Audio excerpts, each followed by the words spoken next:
What's up, everybody, and welcome to the actual first episode of Party Chat. Now, I feel like since this is going to be the actual inaugural episode, I have to describe a little bit of what Party Chat is. Party Chat is the other side of games. So, first of all, thank you so much to our patrons for making this show possible. When looking at 2021 and all of the content that we wanted to make, a lot of it came down to what's actually possible, what do you all want, and this was it. Is us just hanging out, talking about life, but also hanging out with other people from around the gaming industry, just also talking about their lives. It's the other side of games. So, we are recording this after the first one that we recorded with Mario Rivera, but we wanted to also give you the lowdown on how Party Chat is going to work, because there's a little bit of nuance to it. So, it's a Patreon show, but also not. So if you watch Game Chat when it's live on Sundays, you'll get a live version of Party Chat with that guest. That episode will then go up on podcast services and on YouTube for everyone to share and to watch, and so on and so forth. But every other episode of Party Chat after that, or that is not connected to Game Chat, will be a Patreon exclusive. So if you like the format and you want to continue to support it, maybe consider supporting Borderline Entertainment. Go to patreon.com/Borderline Entertainment and become a patron today, so you can get all of the episodes of Party Chat and see all the kooky and fun stuff that we talk about. But I wanted to say, first of all, thank you to my panelists for being on, for doing this with me, because as we have talked about before we started recording, life is hectic, folks. And we have a lot of big things planned, and it is very hard to do them all, and I would not be here without them. So I just wanted to throw that love to these two because they've been absolutely incredible. But reciprocated back. Reciprocated back all the way. Thank you. But yes, this is Party Chat, the other side of games. Now, the way that the shows typically be broken down, like I said, we would have a guest if it was after Game Chat. We would have questions for that guest. If it's a show that doesn't have a guest on and we don't have questions for them, we are going to have questions coming from you all. So there's another reason to support the show, because then you can see some of your questions get answered. But with that, I made sure, since this is going to be the inaugural episode, that we're not including community questions today. We're just going to get into our topics of the show. So we're all bringing in topics of discussion. And Nate, we're going to start off with your topic. What do you have going on right now? Well, first and foremost, super excited about the inaugural Party Chat. I feel like we need to do like a 90s, 80s, 90s intro where we're like, or something like that. Like, that's all I want in life. And it sounds like the Full House song. Yeah. And we just keep turning around. Because it goes with everything. Borderline exclusive. So perhaps someone in the community can create a song for us. Please. That would be amazing. We'll give you all like turnaround shots. Oh, yeah. Oh, I live for that. No, so one thing that I want to talk about, and I have to preface it because I've talked about this Forsaken quote for like what feels like 2 years now. As I was finishing it this weekend, I watched all of Falcon and Winter Soldier, and I had not watched any of it until Friday. Oh. Friday was my weekend. So you binged the whole thing in one day? I sure did, because that was how long it took to finish it. Wow. My plan. So I watched the whole thing. It was very, very, very, very well done. And no spoilers here. It was a really good show. It was a really good series. I did not like the first couple episodes. It took a minute to get into it. And one thing that I am thinking about with that and also WandaVision is, will I enjoy the movies as much now? Like, the movies are great, but can you imagine like Captain Marvel as a limited series, giving her that same backstory, going through the 90s, kind of having her journey and ending up where she was? Like more of like a long form story. I can't imagine them doing WandaVision in an hour and a half or 2 hours, 2.5 hours, however long the longest Marvel movie is. So it's like, how do you go from really fantastic movies to a really fantastic set of TV shows that are long and have the kind of depth? Like Falcon and Winter Soldier, I don't think that would have been a good movie. Yeah, I don't think so either. There was so much character development. So what happens now when they try to introduce like a new superhero, or they try to have a new movie in a less established part of, like, I'm thinking like the Eternals. How will that be as a movie versus a television show, now that we know the caliber of Marvel television shows are like bar none? And I think it's like also fair to note that I think some of the movies that have already come out could use like the long form treatment. Like thinking about movies that didn't do super well, like the first Thor, the second Thor. Um, there was So you only say Thor Ragnarok? no. I'm not gonna say Thor Ragnarok, but even like the whole Incredible Hulk. I just think like for the most part, if you're not Iron Man or Captain America, like you just didn't get a ton of development. And I feel like they would benefit so well. So like I'm 100% with you that I don't know how the big screen experience is going to translate in a world now that we have all of these series. And like we're getting like Loki's coming soon, but then we've got She-Hulk and Hawkeye with Kate Bishop and Moon Knight and what was that? Miss Marvel. And Miss Marvel, like Ironheart.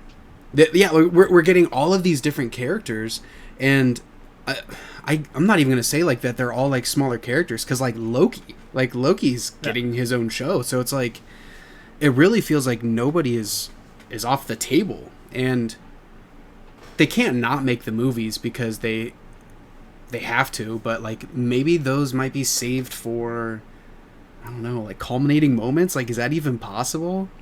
I think it's going to be the story they want to tell. I think we're really going to get a feel for it when Black Widow comes out, because Black Widow will have been the first, well, not the first movie, but like it'll be the first movie that's post Endgame and post the shows, right? Like I know we had Far From Home came out after Endgame, so there's that, here's what a movie after Endgame is, but that was before we'd seen something like WandaVision or Falcon and the Winter Soldier.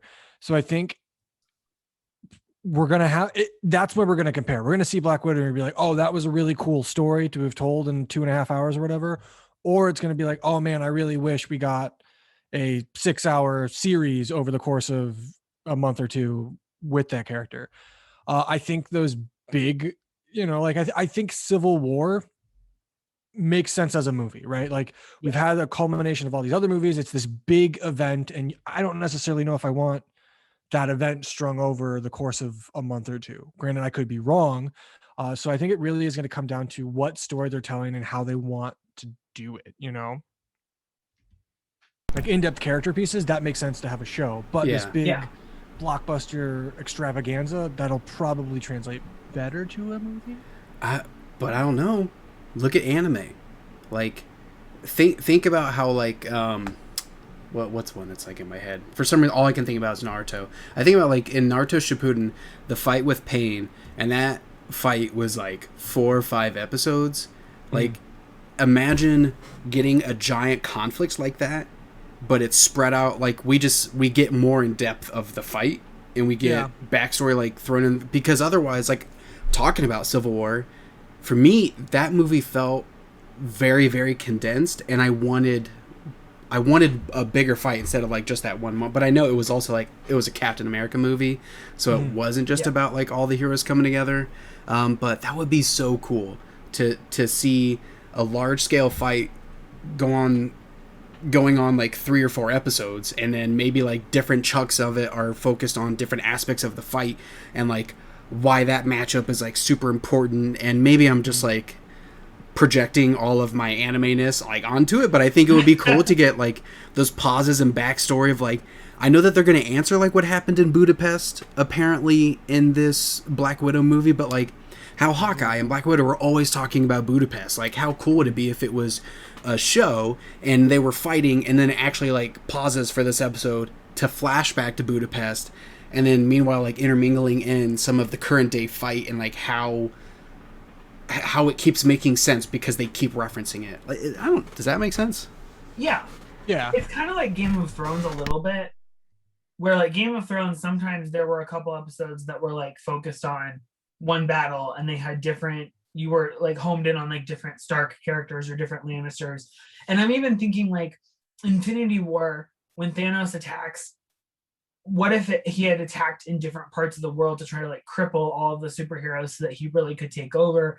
And rather than having everyone on one CGI Star Wars Phantom Menace battlefield, and that's not an insult. I have to preface that. I know there was a tinge of malice because Phantom Menace is terrible, but I was just thinking of like the Gungans and like all the same kind of force field. It was cool. Moral of the story is Ratios. I could see them like focusing on like the Dora Milaje and like some other people and groups in different fights across the world. Yeah. As you kind of then see Thanos crippling everyone in different parts. I think it would have made his terror a little bit more terrifying. I don't know. I mean, again, it's very good. I don't want to like revisionist history. I don't want them to like release the Whedon cut or whatever. Like, please no. I mean, the weed needs to get cut. But and I meant that in like from like directing, not in like a threatening way. Like physically, but that's kind of where like my head is at. Is like Doctor Strange was a fine movie. Mm-hmm. I would have loved to have seen his character development and him learning all of this in more than just like a montage for 20 minutes. So I don't know. I think I'm ruined by two very well-made series that take characters that are established or not established as much. Yeah. And then they became more established because they had 6 hours to like breathe and become really good characters. And like, what does that mean?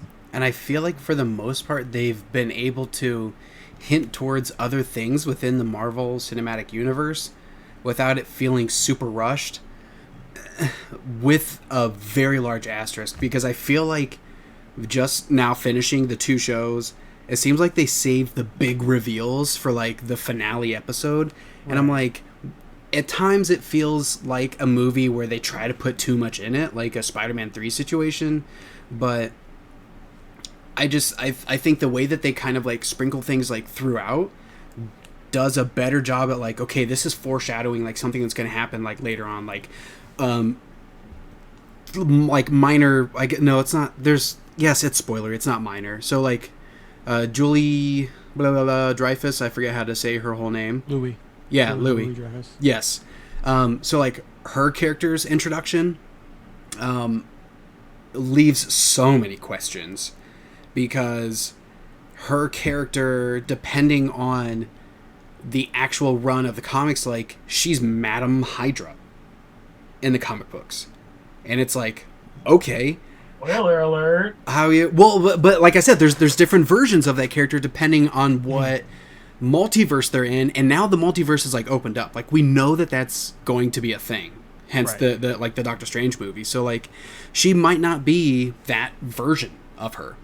And then, like, if you look at the movie The Wolverine, like, a pseudo version of Madam Hydra was in that, but they couldn't use Hydra because it was owned by, like, MCU. So, like, I just, like, they just keep, like, sprinkling these little things that are connected to so many other places, and it feels like it has that room to breathe, like you were talking about, like, like Torres, and I feel like I'm just like throwing out like all these spoilers for people who haven't seen Falcon Winter Soldier, but all I'll say is like I think it's, so there's 6 episodes in Falcon Winter Soldier, I think. So it's like episode 4.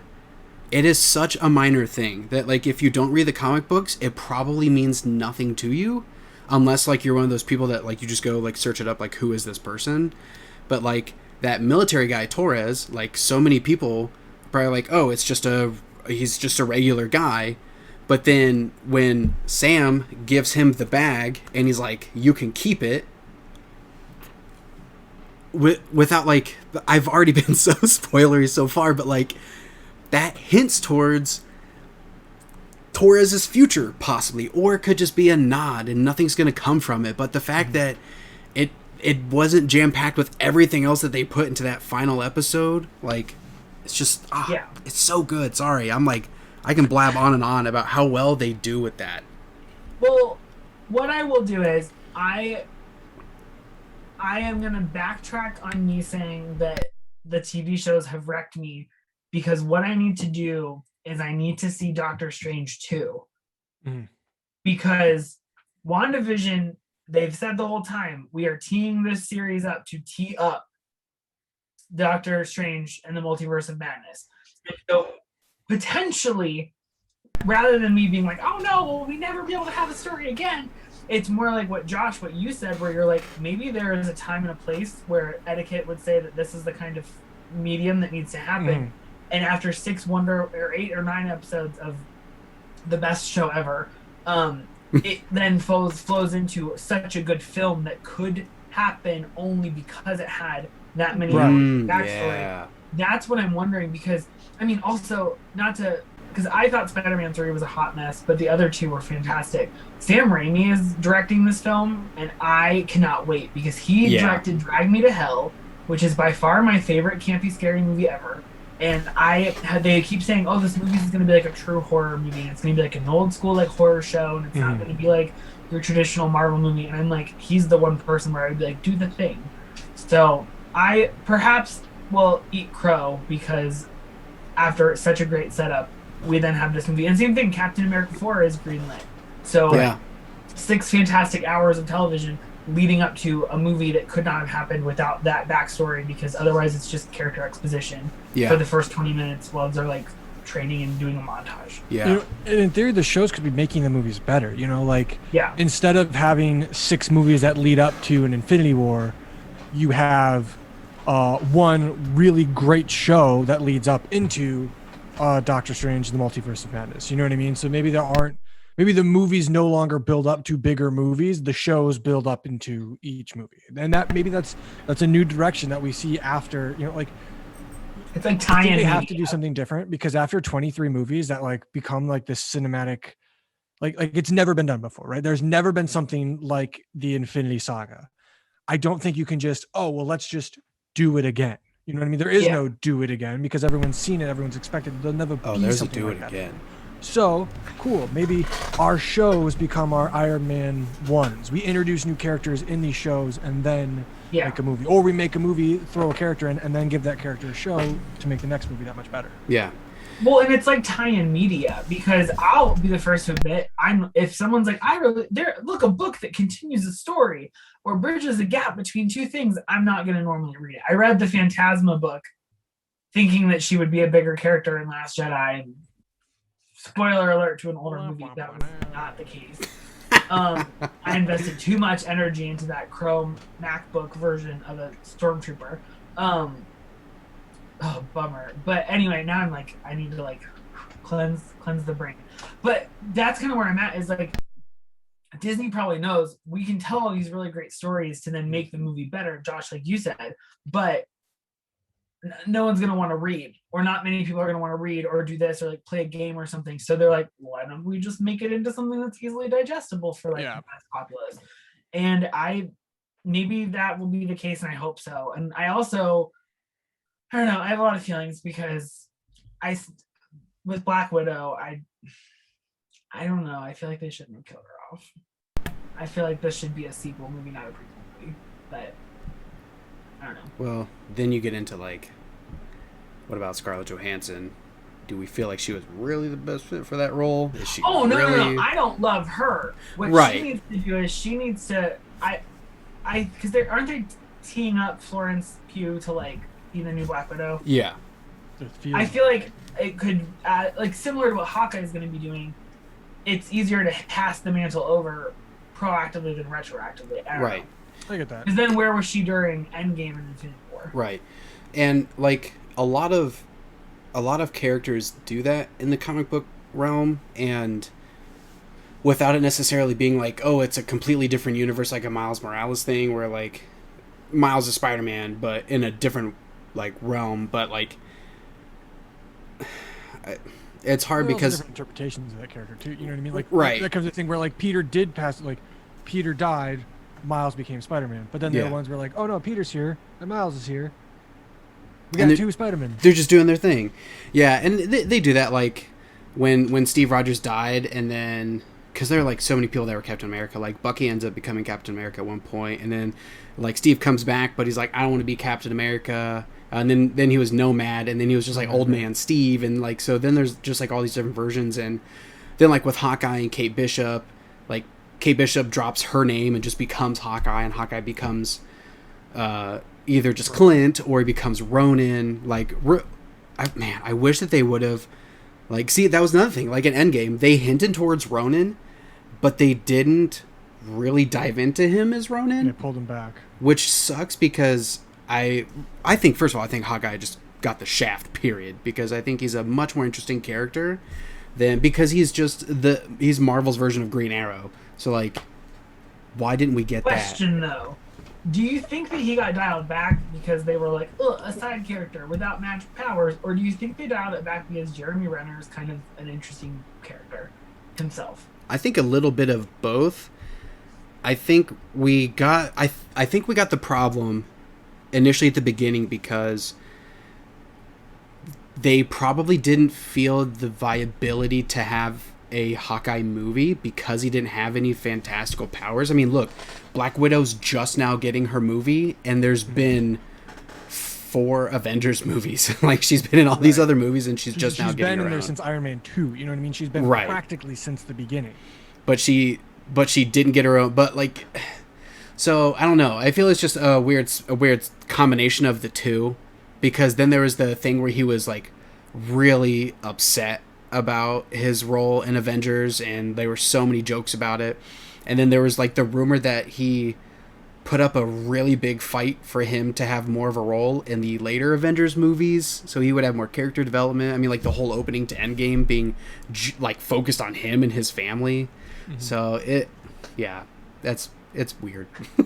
And we could get a lot of Ronan stuff in Hawkeye, you know what I mean? Like, because there's that moment in Endgame, which I guess spoilers for Endgame, where he's like, I've done so much bad stuff since my family left. You know what I mean? Like, I just kill people because I can, because they're bad, or at least that's the justification myself. Yeah. And I kill way more people than the bad guys have killed because of that action, which is, you know, a little extreme statement. But anyways, like, we could see the ramifications. Like, yeah, his family is back, but he also still did all that stuff. Yeah. And he had to watch Black Widow die. So, like, I think we may get some of that Ronin character in Hawkeye. Because Hawkeye, like, even the Hawkeye, like the logo stuff, it's way more colorful than we've ever seen his Hawkeye. So I think that's more leaning towards the Kate Bishop side of it versus his dark and gloominess. Right. And some of the locations and people introduced in Falcon Winter Soldier are like tied to Ronin as a character. So very interested in that. But heck yeah. One last thing about Jeremy Renner. If you want to learn more about him and how wild and unique he is, and how he had his own app on the App Store, there's a fantastic podcast called The Renner Files. And it is presented as if it is like a true crime podcast where it's like really like serious investigation, but also it's very funny and like doesn't take itself too seriously. More of the story is, I think both of you would enjoy that because he like made his own music for like his partnership with Jeep. I did know that. I mean, I was hooked. I actively like binged the whole thing. So anyway, I have a lot of opinions about Jeremy Renner now.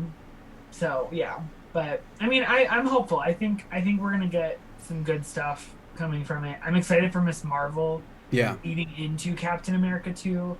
And maybe Monica Rambeau will be in Miss Marvel a little bit to kind of like help again tee up that little like trinity of wonderful humans. Oh, yeah. Oh my gosh, I completely forgot about Monica Rambeau. And what's her name? I think her character's name in the comic books is either like, it's not Quasar. Maybe it's Pulsar.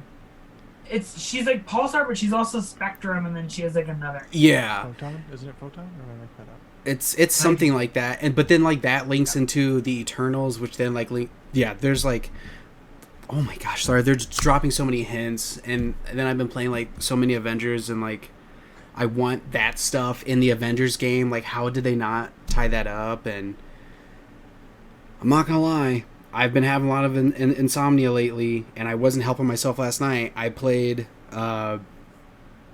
Avengers on my phone with remote play with a PS4 controller.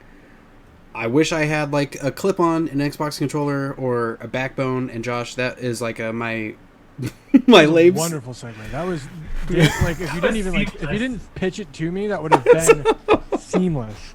I might even like cut out my admittance of guilt for a bad segue and just let people think that it was natural. But anyways, I wish I would have had a backbone controller, because I was like kind of like balancing my phone on bunched up of blankets on my chest, and then I had my controller. I'm like, well, I can't put my controller in front, so I laid with my hands like this, obviously, as you do, the most logical conclusion. Yeah, well, and that placement. the light bar's so bright that I didn't want to shine it in Reagan's eyes, so I'm like, right, keep it over here. and you don't want to shine it in your own face, so you're kind of like. Yeah. So the backbone controller is something that has come on many of my timeline on many of social media over and over and over again. And I love handheld gaming. My first system that I owned was my Game Boy. I love playing handheld games. I think there are a lot of great stories to be told. I've played my PSP, played hundreds of hours of Final Fantasy, Dissidia, and Dissidia Duodecim, which I don't even know what that word means. Those are such So much Vita, all the DSs, got the Switch, and I don't know. There's something just comforting to me about handheld gaming. I think it just feels safe. And even when the way I beat Final Fantasy 15 was I couldn't sleep one night, much like yourself, Asa, and I was in my bed and I was like, well, if I get out of bed, I'm gonna be awake. I'm gonna be awake. But if I grab my Vita and I use remote play and beat the game because I need to know what happens, I'll stay in bed and it'll be different. Granted, I beat the game and then I was like, oh my god, what does all this mean? But to that point, I have been struggling because I have wanted to get back into Persona 5 Royal, but I also don't want to ignore my fiance for hours at a time. But I also know that Persona is not a game that you can really just play for a little bit. Unless, one of the reasons I love Persona 4 Golden was because it was on my Vita. So hey, I've got 15 minutes. I'll go grind in this dungeon or whatever. I'll stay in this dungeon for 2 days, fight around. I'm really OP now. And then I'll move on to the story and kind of blow through some of the other stuff. And so I feel like I'd have that with Persona 5. But right now, it's that weird thing where I love my phone. It's great screen. It's great quality. I know it streams well, but I don't have a way to prop it up like you were saying, it's with the controller. And granted, I could use my fiance's iPad and use the Bluetooth to connect the controller, which would be fun. But I don't want to do that. And I know it just this backbone controller, right? For you, if you don't know, backbone controller, it is really cool. It kind of slides and locks your phone in, and it looks kind of like a Switch, right? I also realized that my phone screen is actually bigger than my Switch Lite screen, which, I'm pretty sure because I've got the iPhone 11 Pro Max. Oh my gosh! Yeah. And I'm pretty sure, when I was looking at the dimension, I think this screen's bigger than the Switch Lite, and it only feels smaller because when you're playing, a lot of your real estate is taken up by your hands.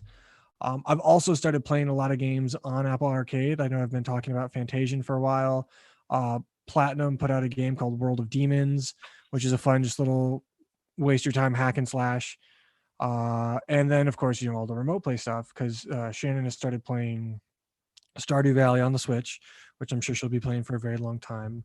But her Switch, and I know this sounds weird, it's a little too heavy for her to hold in handheld mode, because it's so big and she's so small, and she just prefers playing on the TV. I don't super have a preference. There are some games I definitely want to play on the TV, right? The first time I'm experiencing Returnal, that's got to be on the TV. Right. I was doing Miles Morales, but if I'm doing, if I'm cleaning up some trophies or grinding or whatever, I don't mind doing that on my phone. So it's that justification where do I really spend $100 on this peripheral that allows me to play games and do things that I can technically already do, but it makes it easier and potentially a little bit more seamless of a transition? And then it becomes am I doing it because I want to play Persona 5? Am I making more excuses? Am I really spending more money for a different way to play Persona 5 Royal? What's the story here, Well, first of all, Persona 5 Royal is a fantastic game that takes a million hours. And I think that if playing it remotely is how you're going to finish it and experience the extra semester and all that comes with it, I think that's worth the $100 by itself. Okay. Well, and thinking about it too, with Xbox Game Pass coming to iOS, I feel like that the backbone controller becomes truly something that you're going to be able to use in 100 different ways, depending on what system you have now versus what you have in the future versus what will come down the road. I think it makes sense. It looks so fun and seamless. And I've seen a lot of people talk. I think Joseph Morin of the Trophy Room podcast, I believe I saw that he had one and was messing around with it. I could be misremembering. I think so. Yeah, there's so many people who have it, because I've been in the same boat as you. and I just got put into the like new beta for xCloud on iOS. Nice. And like, granted, I was like trying to like fiddle with that last night, and I was having issues with like the connectivity, and I'm like, oh, I'm just gonna remote play my Series X. But I've seen so many people saying that it's such a great fit for Game Pass, like to stream. So I get, and for me, I'm like, that's gonna be something that I'm gonna use a lot, because Right. I'm with you. Like I like the handheld gaming. It's comforting, and especially like if I get up, then I'm up. And I'm also in a place where I also can't get up, because then I'm just making too much noise and things are like super bright. And so for me, the cost value perspective, $100 is worth it for me, because I know that I would use the crap out of it. Like I would grind Avengers every night if I had it. So how, like, do you think you would use it? Or do you think like you're gonna drop $100, use it for a month, and never touch it again?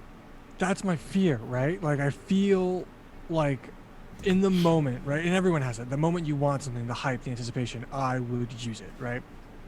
And I am waiting with bated breath for when part 2 of Fantasian comes out. And it irks me that I realize it's only been out for 3 weeks.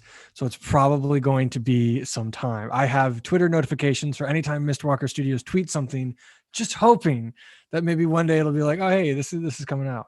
But I do find myself playing more games on Apple Arcade and enjoying them and like spending time in them. Like, I mean, even this year I played a ridiculous amount of Genshin Impact and fell in love with that.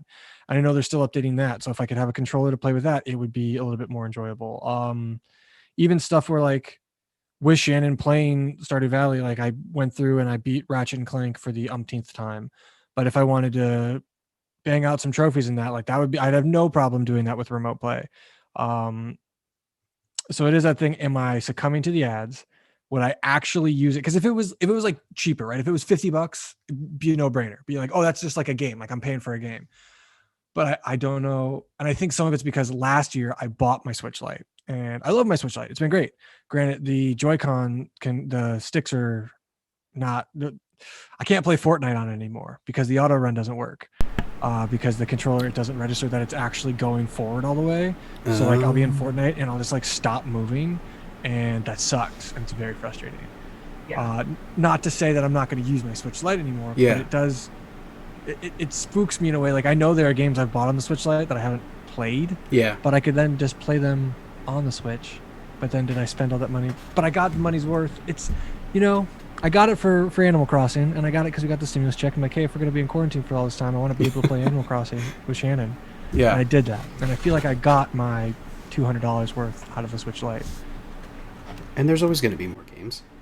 I mean, like, There's always going to be more games. I just played, I downloaded that Triangle demo. I forget what it's called now. Like the Triangle Story demo. You know what I'm talking about? Oh, Made by the makers of yes. Octopath Traveler, but it's like, Oh, yeah. Yep. yeah, it's like Final Fantasy Tactics. Oh my gosh, that stroked me so good. Like, it hit that note so well, and I cannot wait for that game to come out. And so I know that I'm going to put a ton of hours with it, like on my Switch, and I will play that on the TV. I will play it probably mostly handheld, but I feel like that's not going to take away me wanting to play Game Pass or like remote play Right. stuff on my phone. So like, I wouldn't want you to. I'm not trying to convince you to spend $100, but I wouldn't want you to be like, well, I've got my Switch. Like, look at those as like two different worlds. Because there was a thing, and this is the problem that I have, right? For a while, I was like, oh, I'm going to buy Final Fantasy X-2 Remake on the Switch because I own it on everything else. Every game, every device that game has come out on, I own the device and I own the game on that, except PC. So part of like, oh, it's just only a matter of time before I buy Final Fantasy X on the Switch because, hey, if they see that I'm buying it everywhere, maybe we'll finally get Final Fantasy X-3 one day. But today was a rough day. I really wanted some comfort gaming, and I thought like maybe I'll boot up Final Fantasy X. Like, well, maybe I could do that, but I'd have to charge my Vita. And then I was like, oh, well, it'd be really cool to still like play Kingdom Hearts 2 because that would make me feel a lot better. but then I would have to monopolize the TV, or I could just remote play it to the Vita, but then I got to charge my Vita, or I could do it to my phone, but then I don't have a control. So maybe the answer is I should do it. All I'll say is, with an item like that, and I don't count games this way because some games will take 2 minutes, some games will take 100 hours, 200 hours, is a peripheral like that. Think of each dollar as 1 day of use. So if you were going to use it in its lifespan with you as the owner, Josh Biddick, 100 times, then I think it's worth it. Like, that's how I feel about computers too, because everyone's like, oh my gosh, this computer is so much, or this computer is more than this computer. And it's like, that computer is going to last you for 4 years. If you use that computer every single day, that will be more days spent on that computer than the cost of the computer. So that's kind of where I'm at. Okay. If you're going to use it 100 days, then yes. I don't think it's $1 per use. I think it's $1 per day. So if I use it, I get what you're saying. So yeah, so if I use it 5 times in a day, that doesn't count as $5. Okay. Well, maybe I'll do it. Maybe I'll get it and I'll keep a tally mark. And on day 100, I'll have to let you guys know, like, hey, this was officially worth it. Josh broke even. Exactly. I broke even. Well, dang. If you get it and you write a great review and you put together a stunning unboxing video, oh my gosh, you know, maybe that'll convince me to get it too.